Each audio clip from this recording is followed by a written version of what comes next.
చాలా ఇబ్బందులు పడుతూ అయితే అకాల వర్షాలు రావడం, పంటలు పాడవడం, లేదా కరువులు రావడం, పంటలు పాడవడం, లేదు రైతులకు కావాల్సిన గిట్టుబాటు ధర దొరకపోవడం, ఎటుగా రైతులకి కక్ష కట్టినట్లు ఈ ప్రభుత్వం వస్తే ఏముంటుంది. మరి నేచర్ కూడా, మరి దేవుడు కూడా ఎందుకు చూస్తున్నాడు మాకు అర్థం అవట్లే. కొన్ని ప్రభుత్వం అయినా సరే ఆలోచన చేసి రైతులకు వచ్చిన కష్టాలను చూసుకొని ఏ విధంగా దాన్ని ఆదుకోవాలి, ఏ విధంగా ఏ కార్యక్రమాలు చేయాలి,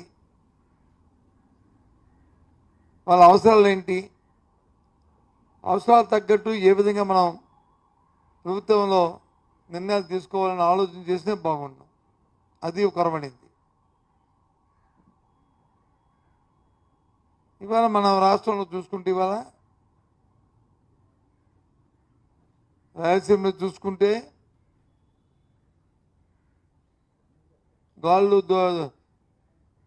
గాలులతోని రాయలసీమలో ఏదైతే అరటి పంట ఉందో అరటి పంట వచ్చి నెలకొరడమే కాకుండా పండిన పంటకి గిట్టుబాటు ధర లేదు.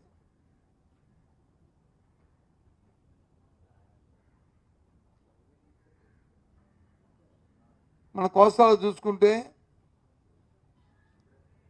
మిర్చి ఇవాళ కూడా రైతులు ధనాలు చేశారు యార్డుల్లో.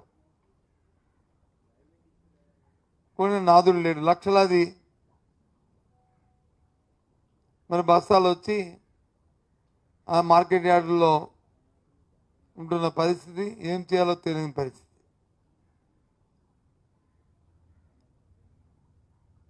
ఈ పక్క చూసుకుంటే చెరుకు రైతులు పెడుతున్న ఇబ్బంది, స్వయాన్న పంటను వచ్చి వాళ్ళే కాల్చుకునే పరిస్థితి. ఈ విధంగా ఎందుకు ఈ ప్రభుత్వం ఈ వ్యవసాయం పట్ల, రైతాంగం పట్ల ఎందుకు చిన్నచూపు చూస్తుందో అర్థం అవట్లే. చాలా బాధ అనిపిస్తుంది. మేము డిమాండ్ చేస్తున్నాం ఈ ప్రభుత్వాన్ని. మీరు అట్టాసంగా చెప్పారు కదా, నేను ఢిల్లీకి వెళ్ళాను, మీ మద్దతు ధర తీసుకొచ్చాం, మిర్చిని వచ్చి కొంటున్నాం, ఎప్పుడు కనీవిని జరగనట్టుగా మేము వచ్చి కేంద్రాన్ని ఒప్పించాం అని చెప్పారు కదా. మా నాయకుడు జగన్మోహన్ రెడ్డి గారు మిర్చి ఆటికి వెళ్ళి రైతుల కష్టాలు తీసుకుంటున్న నేపథ్యంలో 11,700 రూపాయలని మద్దతు ధరని పెట్టి, ఆ ధరకు ఒకవేళ కానీ ఎవరైనా తక్కువకు అమ్మితే మార్కెట్ ఇంటర్వెన్షన్ చేసి కేంద్ర రాష్ట్ర ప్రభుత్వాల ద్వారా ఏజెన్సీ ద్వారా కొంటామని చెప్పారు కదా. చెప్పండి, వాటికి 1 కేజీ అని కొన్నారా మీరు? 1 కిలో అంటే 1 కిలో కొన్నారా? కొంటే ఎందుకు ఇవాళ రైతులందరూ వచ్చి అక్కడ మిర్చి రైతులందరూ ధర్నాలు చేస్తారు అక్కడ? చెప్పండి మీ లెక్కల ప్రకారం ఎన్ని కొన్నారు? మాటలు చూస్తూ కోట దాటిపోతాయి కొండంతా, చేతల్లో శూన్యం.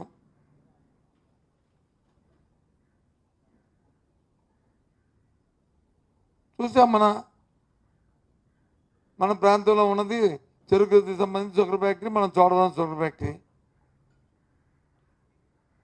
ఆ రోజు ప్రత్యక్షంగా పోయాం, చూసాం. అప్పటికే 70,000 టన్నులు చెరుకుని క్రష్ చేసింది. 1 రూపాయి కూడా ఇవ్వలేదని చెప్పారు, జీతాలు ఇవ్వలేదని చెప్పారు, పాత బకాయిలు ఇవ్వలేదని చెప్పారు. కానీ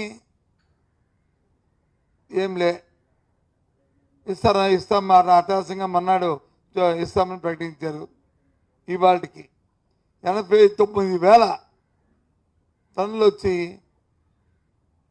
క్రషింగ్ అయింది. సుమారు 24 కోట్ల రూపాయలు దానికి రైతులకు ఇవ్వాలి, ₹1 పే చేయలే.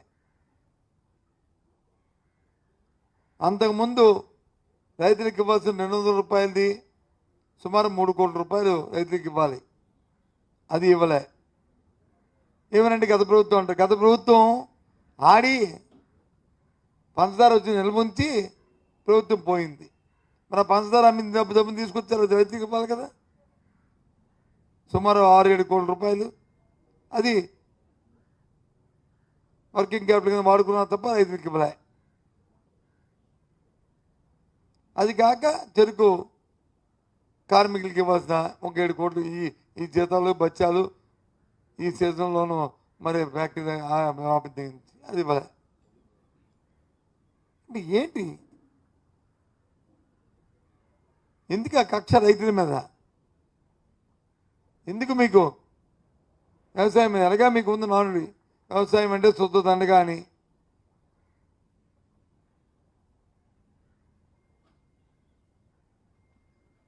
ఈ విధంగా బాధ్యత లేకుండా రైతులను ఇబ్బంది పెడుతున్న ఈ పరిస్థితి ఏమనంటే ఆ ప్రభుత్వాలు గత ప్రభుత్వాలతో ఎక్కడ రైతులకి ఏ రకంగా చూసుకున్నట్టు వస్తే మార్కెట్ ఇంటర్వెన్షన్ పెట్టాం, సుమారు ₹3,000 కోట్ల నిధులు పెట్టాం, ఇలాంటి కలామిటీలు వస్తే ఆదుకున్నాం.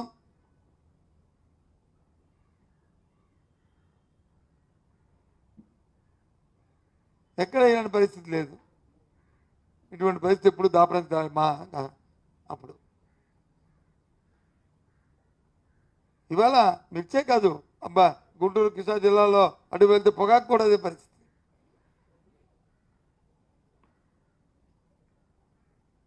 ఏది చూసుకున్నా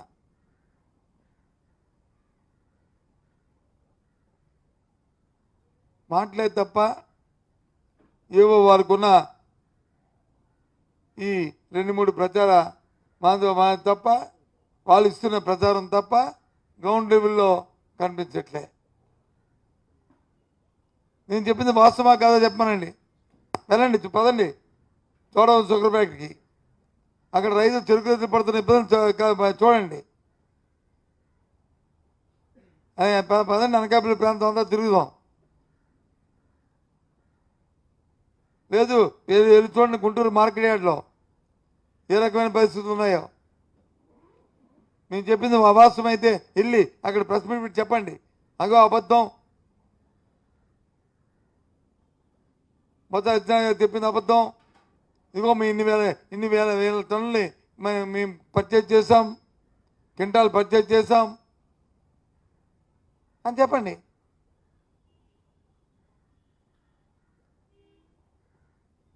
అరటి పండుగ మద్దతు ధర లేదు, టమాటో పండితే టమాటోకి లేదు.